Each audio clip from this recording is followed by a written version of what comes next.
Welcome to New Sky TV. A shocking twist.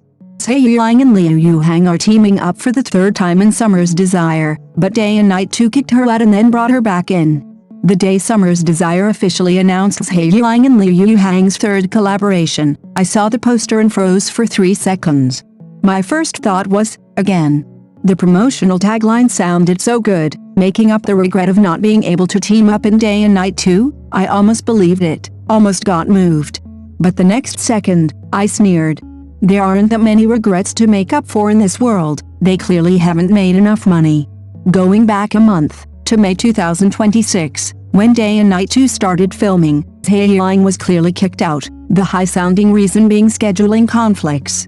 The female lead was replaced by Zhai, and the production team even added insult to injury by saying, "We can't all wait for you." How hurtful is that? Fans were furious and flooded the screen with insults for 3 days and 3 nights, but did they even care? The hype continued, the ads kept coming in. Your anger was just a fluctuation in their data. Isn't that infuriating?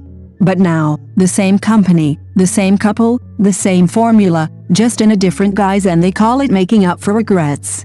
Don't you think that's even more perfunctory than a jerk saying I regret it? First, they slap you in the face, then offer you a piece of candy saying I feel sorry for you, and you have to accept it gratefully. If you were in their shoes, could you swallow that anger? I'm not saying Zhai Yiying and Yuhang shouldn't be paired together, on the contrary, they have something special. Zhai Yiying's sweet and charming personality, born in 2002, paired with Yuhang's tall and aloof 192 centimeters height, creates a striking visual impact. The she can reach him on tiptoe visual effect is absolutely stunning. Day and Night surpassed 100 million views in a single day, and First Taste surpassed 1 billion views. These data platforms know this much better than we do. Do you think they let such a cash cow go to waste? The problem is, while you see yourself as a sentimental product, they see you as a user retention tool. Every time you click to reserve, every comment you send, every screenshot you take, you're contributing to their data. Do you realize that? Summer Romance was supposed to be filmed in 8 days and released online. 8 days. You don't even have enough time for the ambiguous phase of a relationship, yet they can create a dream in 8 days that will leave you breathless.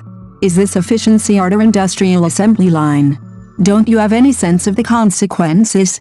I admit I watched Day and Night, and I felt a flutter in my heart for Yuhang's cold-faced CEO character, and my eyes welled up with tears for Zhai Yiying's crying scenes.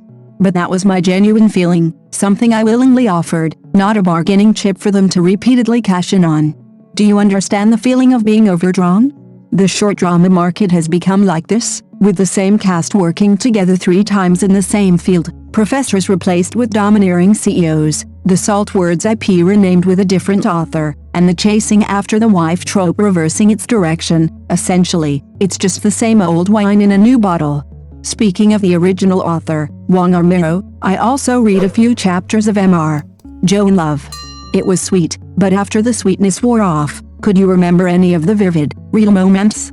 Even artificial sweeteners get cloying after a while, but the platforms clearly don't care if you get tired of them, they only care if you drink them.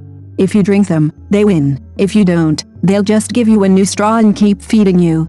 Can you really hide forever? What's even more ironic is that when Day and Night 2 was criticized for recasting, if they had just said something sensible, apologized, or offered an explanation, I would have respected them as men. But they remained silent. After the storm passed, they launched a three-pronged attack, turning the criticism into pre-orders and packaging their resentment as nostalgia. Isn't that ruthless? You might be angry, but your finger still honestly tapped the pre-order button, because that little voice inside you was saying, what if this time it's really good? But honestly, they know better than you how much that what if is worth. I'm not writing this to discourage you from watching Midsummer's Love. Watch it if you want, I'll probably glance at it myself, after all, who can resist Yuhang's face? But I beg you, don't take it too seriously. Don't stay up all night boosting the numbers, don't argue about the editing, don't think you're witnessing some kind of CP myth. That myth is built on calculations, not on your genuine feelings, believe it or not. Ultimately, Zhai Yiying and Yuhang are just 2 pawns. The platform is the player, while you and I are the fools watching the game and even throwing chips into the board. Who do you think won this game?